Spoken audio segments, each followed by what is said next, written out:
reincarnation is the name of the idea that souls are born in another body after they've passed away from a prior body.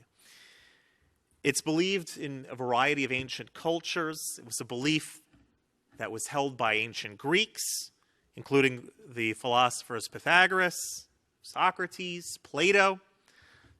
Some of the greatest minds in shaping Western civilization as well also believed in the idea of reincarnation. They accepted it as a premise, as something that was a sure thing. Many are surprised to know, though, that in addition to being a belief that's held in spiritual circles, that there's actually been investigations on this in scientific circles, and something that has a very strong presence in Jewish literature as well. So let's dive into it a little bit. Now, when it comes to scientific studies and research with regard to reincarnation, there are quite a number of reputable and highly qualified medical professionals that have been involved in the study of reincarnation. And some of them, the most interesting among them, are the ones that started off as skeptics themselves, and then through the process of their investigation became believers. One very famous example, many people have perhaps even read his books, is Brian Weiss. Brian Weiss was chairman of the Department of Psychiatry at Mount Sinai Hospital, where I'm from, in Miami, South Florida. In 1980, a woman came to him with a problem. He names her in the book Catherine. It wasn't her real name. But Catherine comes to Brian Weiss, Dr. Brian Weiss, for some help. And she steps into his office and she talks about some severe phobias that she has that don't allow her to function properly, live a healthy life. And after using some of the conventional methods that he would use in psychotherapy, Dr. Weiss decided he's going to hypnotize her. And through the state of hypnosis, to try to get down deeper into where these issues, where these phobias are coming from. And in her next session, under hypnosis, she described in great detail a tragedy that happened in her village 1,000 years prior. Now, Dr. Weiss at the time was a highly educated intellectual. He was someone who had published many works in psychiatry and psychology, textbooks even. He was very skeptical about this type of spiritual past lives and anything that had to do with this sort of thing. But as he continued his work with Catherine, he saw improvement. See, what was happening originally when, as a therapist himself, usually when a person gets to the bare bones of the issue that is bothering them, once that has been identified and discussed, some of the phobias or some of the symptoms that are related to that tend to go away. They weren't going away with Catherine.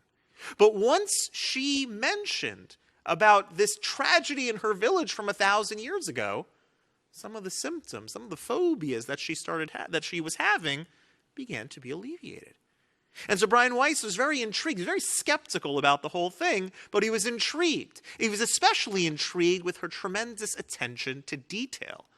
It wasn't just, it was 1,000 years ago, I was living in a Viking village. It was with extraordinary detail. Something that her imagination couldn't have just come up with on her own. And through various hypnosis sessions and discussions with her, he became a believer. The icing on the cake was when, through their discussion with Catherine under hypnosis, she would speak about the world of souls and said that she had encountered Brian Weiss's father, who had since passed away, and even identified him by his Hebrew name, Avraham. And so this was the icing on the cake that turned Brian Weiss, skeptic psychiatrist, into a believer in reincarnation. Now his books are Many Lives, Many Masters, and he goes around speaking about this particular subject. Again, I'm not here to endorse or to discredit the work of Brian Weiss, but what we're saying is that reincarnation has found a place even amongst the scientific community. Dr. Helen Wambach, another example where she went out on a mission to disprove cases of reincarnation. Not only was she herself a skeptic, but she actually went out to disprove reincarnation. And so she wound up, she conducted a study with over 1,000 participants who had claimed that they had some sort of connection, open connection with their past lives.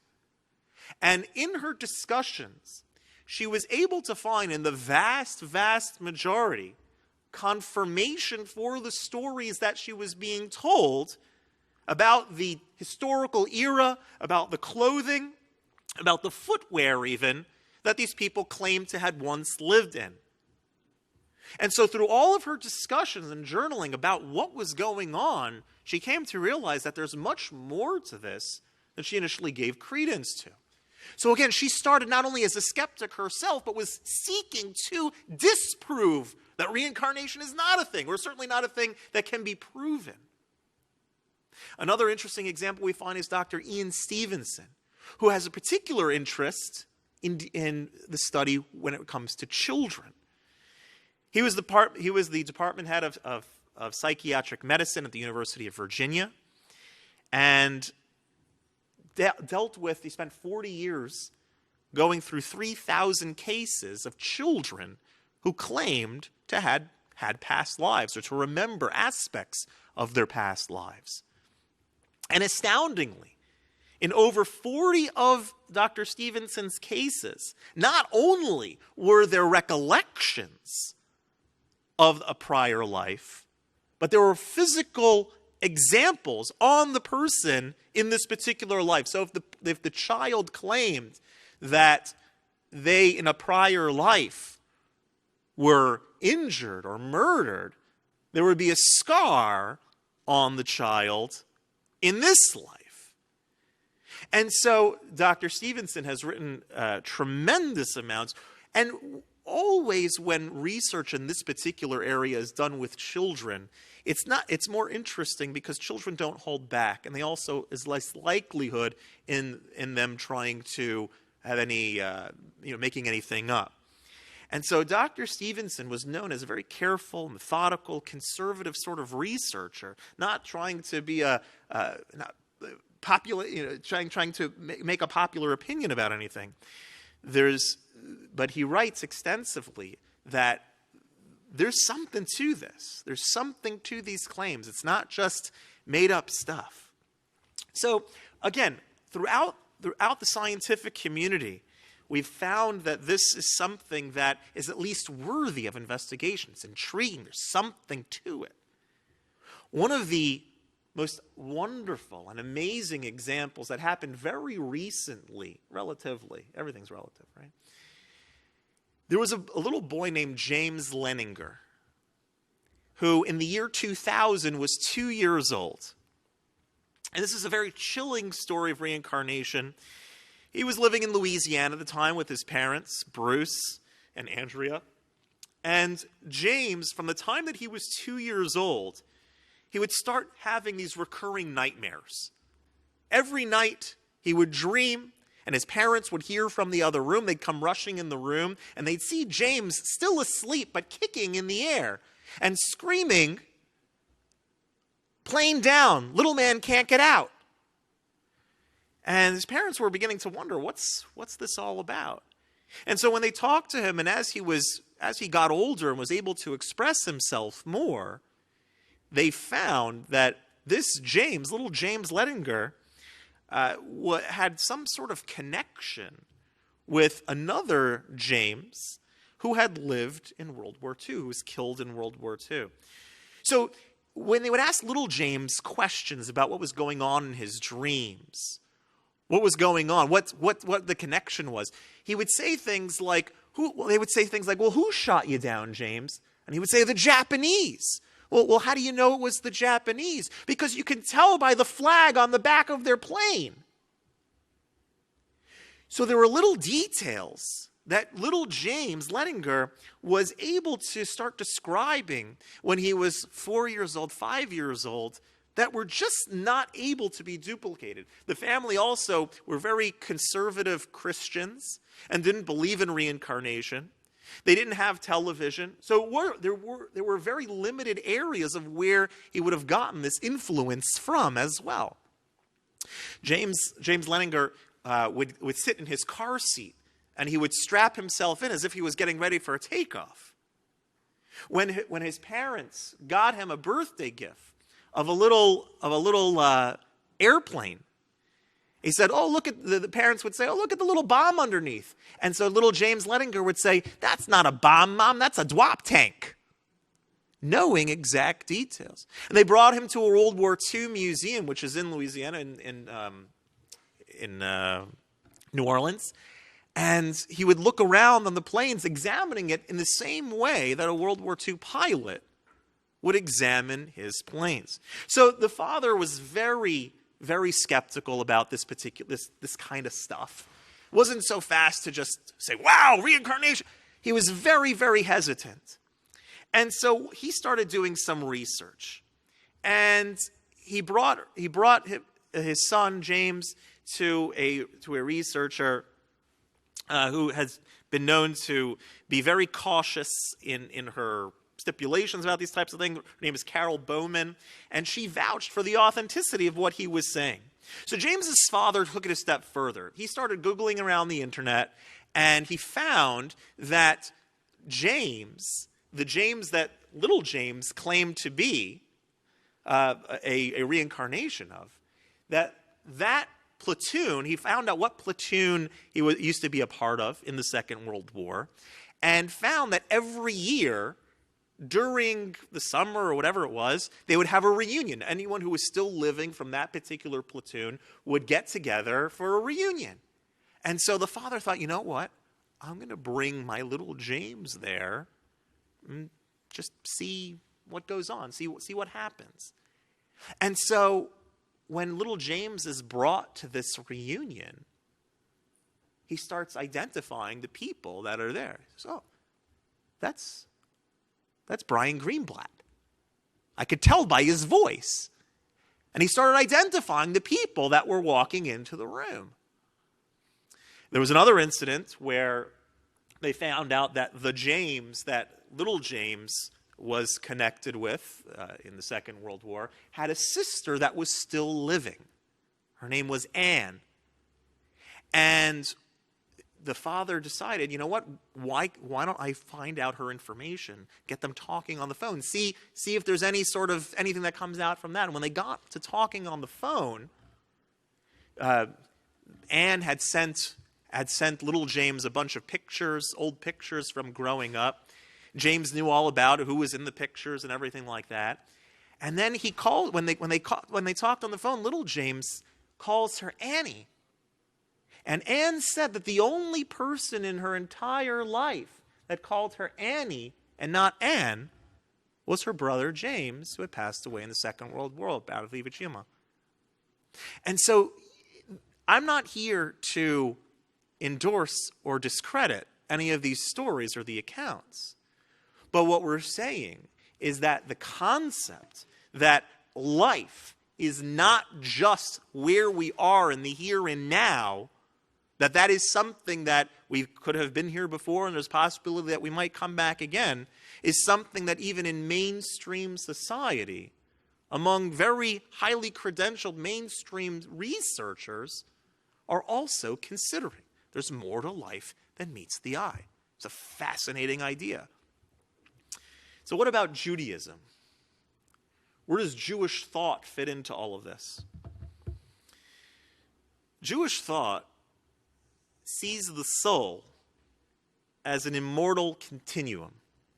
You were you, or you existed as a spiritual being prior to coming into your body, during your time in your body, and you will continue to exist as a spiritual entity after leaving your body.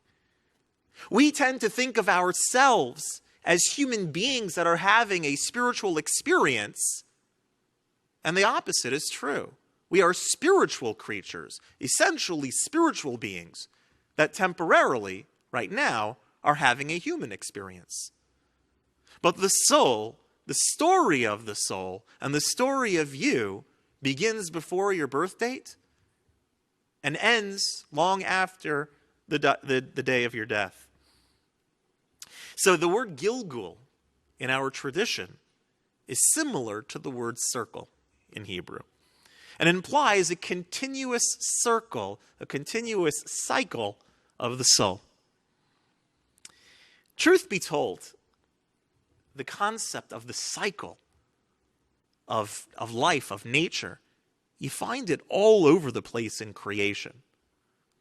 I'm from Florida originally and currently. And I went to yeshiva, I went to school in the Northeast. And I remember the first weekend that I was there, I saw for the first time in my life snow. Whoa! And you look out in the snow. I'm not talking about when it's pretty. I'm talking about when the sky is gray and the trees are dead and the ground is all white and muddy. It looks like death. And in the heart of winter, if you didn't know any better, you'd think that's the end. That's it. Lo and behold, springtime comes around, and there's new life. And the cycle repeats itself year after year. So just when you thought that everything was over, it starts over again. The cycle of life, the cycle that after death there is life, finds itself in many places in Jewish tradition. Rabbi Moshe Isserlis, the Ramah, says very interesting things. Says one of the reasons that the Jewish people are compared to the moon, one of the ways in which we are compared to the moon, or humanity can be compared to the moon, is because the cycle of the moon. Just when you think the moon is gone, just when you think there's no more moon anymore, it's born again. The rebirth. Then it gets bigger and smaller, and then seems to disappear, and then reappears.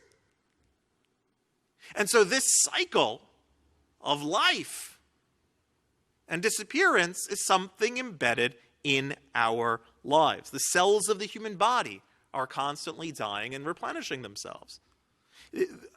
All of nature indicates this pattern of life, followed by death, followed by life. And in Jewish tradition, a soul can be reincarnated several times in order to correct certain things that took place, blemishes in a previous lifetime, or to perfect something that was left unperfected during a certain lifetime, that it prohibits its mission, that didn't allow it to come to the pinnacle of where that soul was meant to be. Either something we did that we shouldn't have done, or something that we should have done that we left incomplete. Reincarnation has been a staple of Jewish tradition since the beginning. Even Josephus, the first century Jewish historian, writes that reincarnation was an accepted belief in Jewish circles even in his days. The Targum Onkelos, a first century Aramaic translation of the Bible, makes references to reincarnation as well. So this is not something that, Judaism has adapted. See that it's a popular idea in occult and paranormal circles, New Age circles, and wants to sort of get in on the trend. No, reincarnation has been a part of our tradition since the beginning. Now, there were periods in Jewish history where Jewish mysticism was not something that was widely known. In fact, in many circles for many years, until really the 1500s, Kabbalistic thought, Jewish mysticism, was something that was taught on a very private basis, teacher to student. Wide publishing wasn't available. And so some scholars, some sages, never had all that much access to Jewish mysticism. But all those that did endorse the idea of reincarnation. The Sefer HaBahir, which is the first Kabbalistic book that was published. It was in the 12th century. Takes reincarnation as a given. This is a staple of Judaism. The Zohar, another classic work, one of the most classic works of Jewish mysticism, is filled with reincarnation references.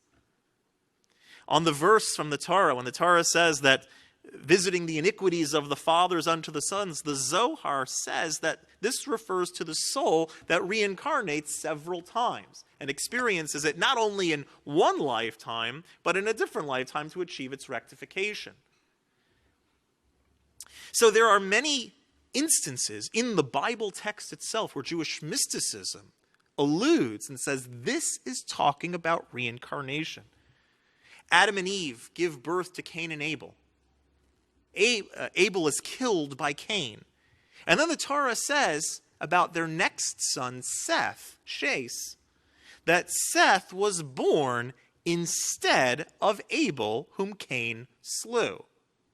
And the Jewish mystics say, what does it mean that he was born instead? It says that Seth was a reincarnation of Abel.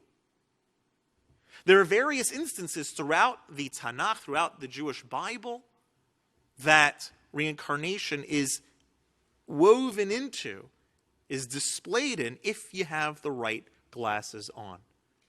And the Jewish mystics, the Jewish mystical texts are our lens in order to see who was who, where the connections are between all of these people. So here's kind of how it works. Adam, the first human being, was a collective general soul who had all the future possible souls within him in that original state. Then he transgresses, the world becomes fragmented, and in order to perfect it, it's going to take many people over the course of many years to bring it to its pinnacle state. Really, if Adam just had obeyed what he was supposed to do, the world would have been Mashiach times, godliness would have been revealed to everyone, and it would have been easy peasy. Just a few minutes, few hours. But since that wasn't the route that Adam decided to go, then the outcome is many people, many years, perfecting little areas of the world. And so on the soul, the general collective soul of Adam, we could think that there are souls. The one way to envision it is that there are souls that come from various locations in the person, the spiritual person of Adam. So there are people that come from the head parts of the soul. There are people that come from the hand parts of the soul. There are people that come from the feet part of the soul. And truth be told, there are many people that are alive at the same time even that are part of the same soul. It's almost like a bonfire. So a bonfire, you can light 10 candles from a single bonfire. They all have the same essence because they're all kindled, they're all brought about from that same bonfire. Or you can have one root and one trunk of a tree that has 10 branches. They all have the same essence. They're all rooted in the same place. But they all have sort of these independent realities. And so our tradition teaches that there are 600,000 soul roots, Jewish soul roots. Well, if you don't have to be a mathematician to know that there's more than 600,000 Jews in the world right now, about 14 million. That means that right here, right now, there are souls in the world that are rooted in the same place. They're part of the same soul. One of the places that we see that is in husband and wife. Husband and wife, the union of husband and wife is said to be not a union, but a reunion. It's one soul getting back together, finding each other. That's one place where you see it. Sometimes the family and friends that we have in our life, people who play significant roles in our lives, that it's because of the fact that we are rooted in the same soul. And oftentimes the people that play a very significant role in your life, this is not the first time that you're going through that with them. There's almost like this cosmic connection that maintains, that stays, that people who are affiliated together stay together in order to correct certain aspects of their soul, different aspects of their relationship in situations that need perfecting. So the same people that played a role, it may not be the exact same. In one life you might be mother and daughter, father and son, teacher and student. And the following life, you could be teacher and student, brother and sister, whatever it is, friend and companion.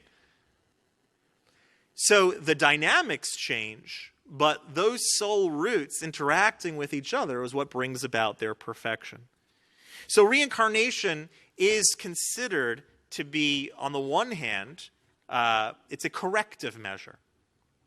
In other words, if there's something that a person didn't live up to, they did something that they shouldn't have done, reincarnation can be one of the mechanisms that God uses to restore that soul spark, and perfect it, bring it back up to.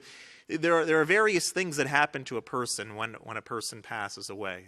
Their life is reviewed, and we see how they lived up to everything, how well they were in sync with who they were meant to be. And one of the possible corrective measures is the measure of reincarnation. It's considered a kindness. In fact, the word chesed, kindness, and the word gilgul have the same numeric value. Kindness and reincarnation go together. God's giving you another chance. So we need to try to do everything that we can, certainly in our own life, to live up to the expectations, to live up to the promise that we are meant to be. But at the same time, to recognize that one of the corrective measures, should we not live up to that God can choose to bestow upon us, is reincarnation. Now, when a person reincarnates, it's not like you think about in the movies. We tend to think of the soul as sort of like this Casper the Friendly Ghost that lives inside of us. Kind of an us that looks like us, the way that it's depicted in the cartoons, when Wile E. Coyote falls off the cliff and a see-through white version of Wile E. Coyote emerges from that. That's how we think of the soul. Soul's not really like that.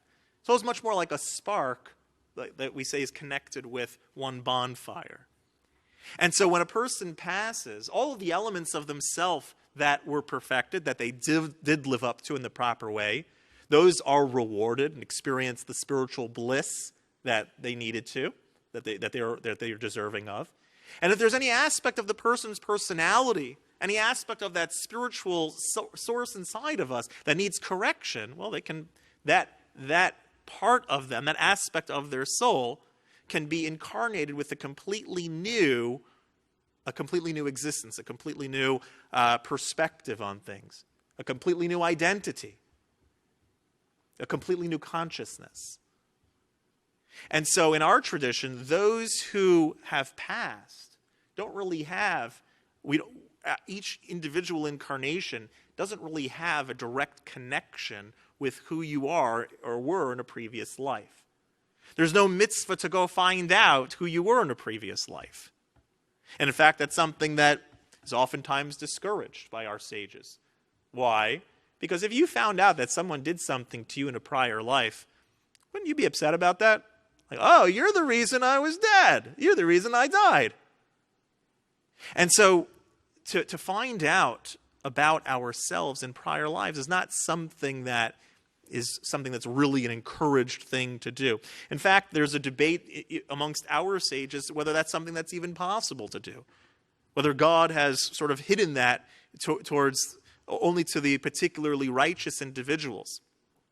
Righteous individuals have given indicators of who they were in prior lives. And there have been many Jewish mystical texts written that have endorsed the idea, that have said which biblical character was, or which sage was, who they were in their prior lifetime.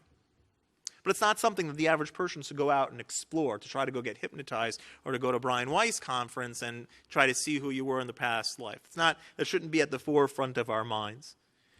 Another question that's asked about reincarnation very commonly is what happens with resurrection.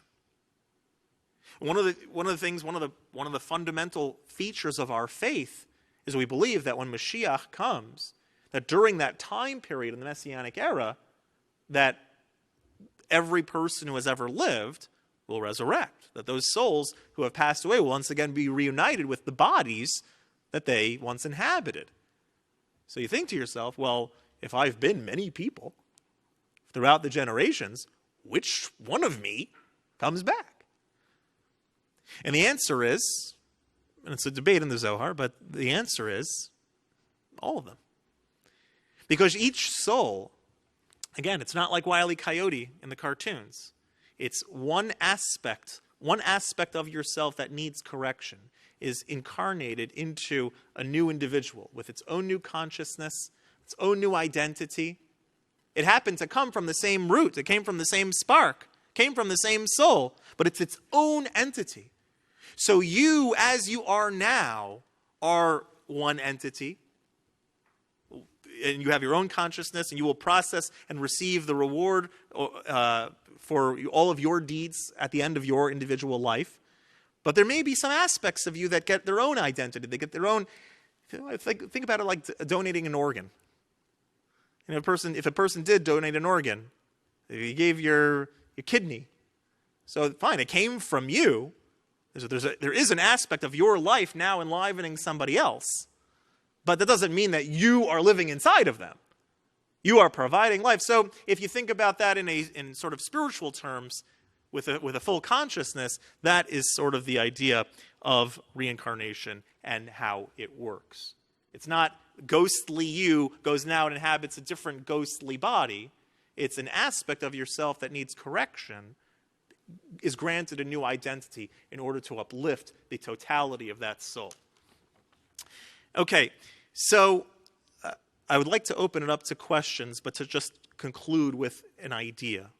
One of the reasons why in our tradition we don't focus so much about who we were in a prior life or who we're going to be in a future life is because our tradition focuses on the now. A lot of times we like to think about the afterlife or our prior lives. It's almost as a cop-out. A lot of people, if you make a class about the afterlife, you'll fill up a room. You make a class about things that are spiritual and otherworldly, you fill up the room. You make a class about practical halacha, practical Jewish law, not necessarily to get the same crowd. Why is it? Because we like to focus on stuff that's peripheral. We like to focus, what was I in my past life? What was I in my future life? But we got to think of what's going on in my life right now. What's the point of knowing who you were if you're still struggling, if you don't properly know who you are? Thank you very much.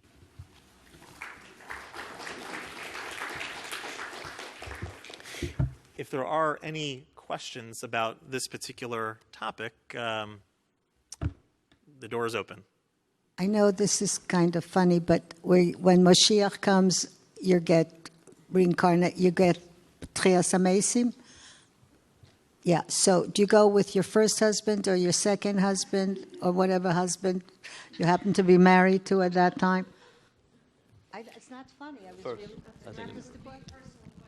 No, I understand that. That's a very good question. That will be one of the things that Mashiach will help us work out, to see which souls and how all that gets put together. An excellent question.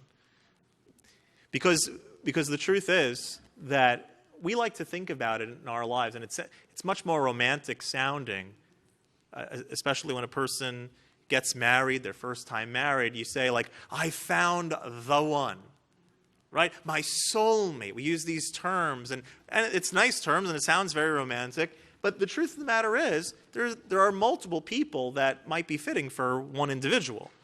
A person may have more than one soulmate.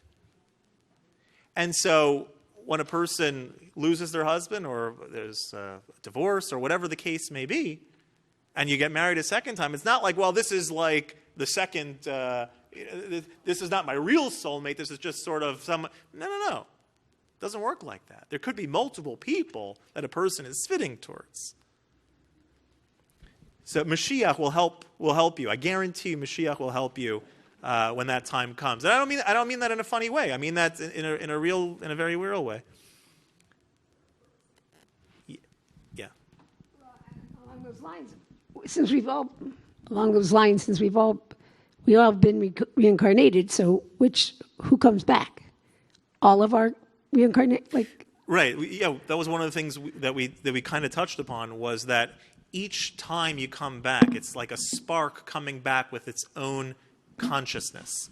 And each individual existence that you had, with its own consciousness, its own thought patterns, its own worldview, its own perspective, each spark comes back in the body that it was incarnated in. When Mashiach comes. When Mashiach comes, yeah. So you'll have numerous husbands and wives. Well, yeah, certain things will, the ones that you not at the same time. The one that your spark married in the 5th century will be, you're not going to be married to them also. Yeah. Yeah. You spoke about the idea of soul coming down to rectify something in the past, share soul. Which mistakes would we be fixing? So each soul has the mission to complete the 613 commandments that were meant to be utilized, to be working towards fulfilling all of the commandments of the Torah. So if there was something in our lives that we had not done properly, or not done, or even done well in action, but maybe not perfectly in thought or in speech, that might be something that needs to be corrected. God measures each person according to their ability, according to the challenges that they were subject to. Not everybody's graded on the same cookie-cutter system. And so God will determine what is going to be the best way to take any sort of corrective measures that need to be taken. Now, one question, by the way, that reminded me of a question closely related to it. There's a very common question. If I am here primarily to correct something perhaps that happened in a prior life, or there's a specific mission that I've been designated here for, and we're also told that it's not encouraged to go out exploring who you were in a prior life, well, how am I supposed to know? What am I here to correct? How do I know? And so one of the ways that our sages say is like a magic potion or a magic worldview, magic elixir to knowing your life mission, to knowing one of the key reasons why you are here. And one of the ways that you can explore that is in what area, particular in Torah and mitzvahs, is most challenging for you. Where do you find that it's so difficult to do this thing? There's some mitzvahs that come to us so easy. Not only easy, we enjoy doing them. Whatever your particular mitzvah is, that you just enjoy doing. And then some of them are like, oh, I got to do that. Oh, my gosh. And it takes a real willpower to overcome yourself and to actually do.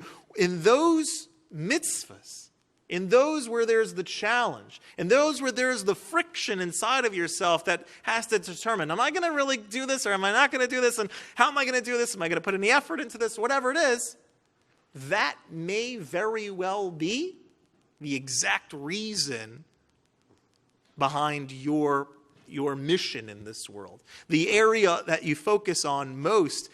We all supposed to be doing the mitzvahs as best as possible, fulfilling the commandments as we're best able. We have to try to pursue all of them.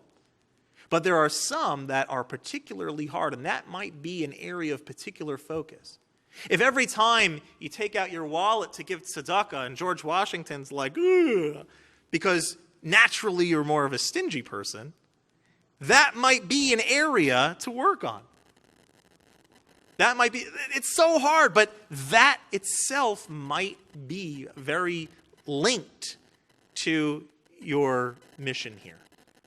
So one of the ways in which we find out what our mission is and what we're trying to correct from a prior lifetime are those areas that challenge us the most in this life.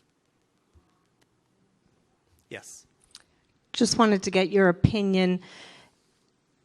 If you're learning Torah, Tanakh, and you hear about anybody from those times and somebody really connects with you, or different Rebbe or Rebbitzins or anything like that from the past, you're just like, I get it. Like, I feel just close with that type of a person. Do you think that has, like, you could be sharing some sort of a neshama with them, or that's, yeah. Yeah, no, that's a very real. Well, like sometimes, like you read about somebody, you're like, I get it. Like I could totally see myself in that person, and you just have a connection with whatever, Rivka, Menu, anybody, you know. Sure. So one area where we find that very clearly is some of the Hasidic masters, particularly the early Hasidic masters, that they would be particular about who would be their Hasidim. You know, now everyone who puts on a hat and jacket becomes a Chassid. But back then, there were certain groups that were the way in which the person presented themselves, their character traits, their personality features might be more in line with that Hasidic master than with me. So I might send you over there because that soul connection, that perspective, that essence of where you're coming from has more of a connection to those types of teachings. Some are drawn in different directions. I don't necessarily know that is connecting with the individual on an individual level, that you're connected somehow with that Rebbe or that biblical figure, but that your soul and your purpose here may be more in line with the same nature as that particular person's. That you might find yourself, you know, some of the challenges that person went through resonating with you. Imagine somebody who has family struggles reading about Joseph and the strife that he has with his brothers and all of the troubles and trials and tribulations that he goes through throughout his life. That might resonate with somebody who themselves is going through some family struggles or who themselves has gone through trials and tribulations. And so this is a very important, on a soul level, this is a very important consideration as well, to think that you may have more of a connection with these particular teachings or these particular attributes than with others. Doesn't mean that you block off the others, but yeah, it's something to use for your own empowerment. To say, look, you know, I really resonate with the story of Joseph. I really resonate with the story of Rivka, whatever it is. And how can I live up to and be more like that figure, being that I kind of resonate towards their personality and the experiences that they went through? So the area of interest to me, and I've discussed this with others in our congregation, we actually have a decent number of us who are Jews by choice. And the question of whether we are the reincarnation of a Jewish soul born into a family that wasn't Jewish and have felt that draw back in. I've felt it myself, and I even went as far as doing one of the DNA things, and I don't have a drop of Jewish blood. 1% Tamil, Sri Lankan Tamil, but there you go. But not a drop of Jewish blood. So it's not an ancestor thing. It has to be a soul thing, I guess, because has anybody done any kind of research into that, or hypnotize people in those kind of circumstances and revealed that that's... Sure. So first of all, the idea of a Jew and becoming a Jew or a Jewish soul, remember that when a convert converts, it doesn't say a non-Jew that converts. In our tradition, it doesn't say a non-Jew that converts to Judaism, that becomes something different. It's a convert who converts. Meaning it's more like passive. It's talking about that the person already inherently was a convert, was basically a Jewish soul that was just kind of like, it was covered over by life scenarios or the family that it was born into. It has nothing to do with the genetics that a person has. A person is genetically, a convert is genetically related to their parents, right? But spiritually is different from them. Right? The Jewish soul and not a Jewish soul, different things. That's fine. That doesn't make one better or worse. But yes, there is an idea that the individual that on a soul level was already had this connection with Judaism, with Torah in particular, and that the conversion process and the situations that they found themselves in that galvanized them to become Jewish in an outward way were already embedded in the person to begin with. Souls are not the way that we would tend to think that, well, obviously the people that I'm related to are the people that soul-wise I'm also most connected to. It's not always the case. In fact, oftentimes it's not the case. You see families that are very different. Each character in the family is a very different person. Just because you're genetically related, that's nice, that's good. But that doesn't necessarily mean that soul-wise, that there's a perfect fit amongst everyone in the family. So genetics and souls are two very different things. So it's very possible that 23andMe, maybe showed you that you're part Sri Lankan, right? Couldn't believe it. Right, Like, that's okay. pretty wild. But that has nothing to do with your spiritual identity.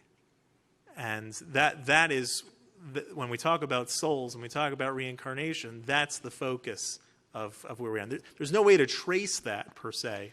That's why I was wondering if anyone had done any regression type stuff on people. There are certain righteous individuals throughout the course of history who have been able to tell people who they were. It was on a need-to-know sort of basis, to correct a specific thing that this tzaddik, this righteous individual thought that if you knew these specific details, it would enhance you in this life. It was all about this life. It wasn't just for, I went to a conference and I got hypnotized and decided, to find out who I was. I was Sri Lankan, actually.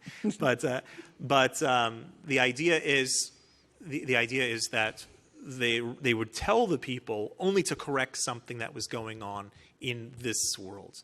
And so certainly the fact that your Judaism, and you said a large number of your community's Judaism, has been by choice, it's a beautiful thing to see people come back together and reunite in who they really are, essentially, and be able to express that in the form of conversion. I felt drawn to Judaism before I even met the first Jew. It's a Okay, I read Leon Uris's Exodus when I was 17, and was just enthralled, and I didn't understand exactly why. I didn't meet my husband until in college. It's a powerful thing.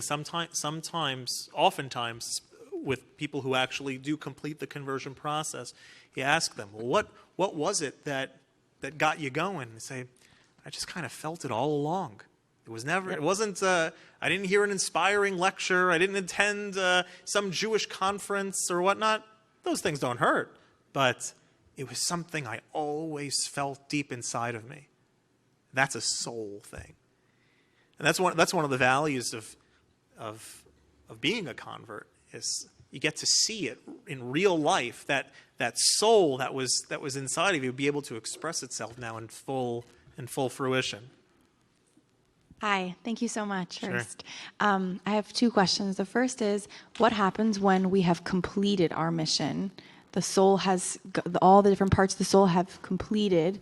And the second is are we ever reincarnated into like an animal, or like if we did something wrong, do we regress back into something not as human? Great questions. So in 3 minutes, the first question that you asked, what happens when the soul finally gets to its final fulfillment? That soul, in its totality and in its completion, embraces and is able to experience God in the ultimate sense, without any sort of distraction, without any sort of defect. In the fullest and most complete way, that soul is able to experience God, which is a completely different experience that it would have. Imagine you win tickets to a concert, front row seats. You win front row seats to the opera. Well, that's really great if you like the opera. If you don't like the opera, it's torture. Right? It's the same experience, right? You're in the front row, but if you like the opera, the more you like the opera, the more of an enjoyable experience it's going to be. The less you like the opera, the less of an enjoyable experience it is. And so when the soul fully, in every aspect, has corrected itself, perfected itself, it enjoys the experience of God in the fullest possible sense. And that's an amazing thing. That's the fruition. As far as being reincarnated into an animal, there is such an idea mentioned in Jewish tradition as a form of punishment, not something that we should be exploring, in any sort of real way, or wondering. Some people look at it as like, almost look at it as a reward. They're like, when I come in my next life, I want to come as a butterfly. Like, well, it doesn't really work like that. some of the ways in which everything's done is measure for measure. And so if a person was engaging in behaviors that were animalistic, one of the rectifications may be to be incarnated into an animal. That's a form of punishment as opposed to something good.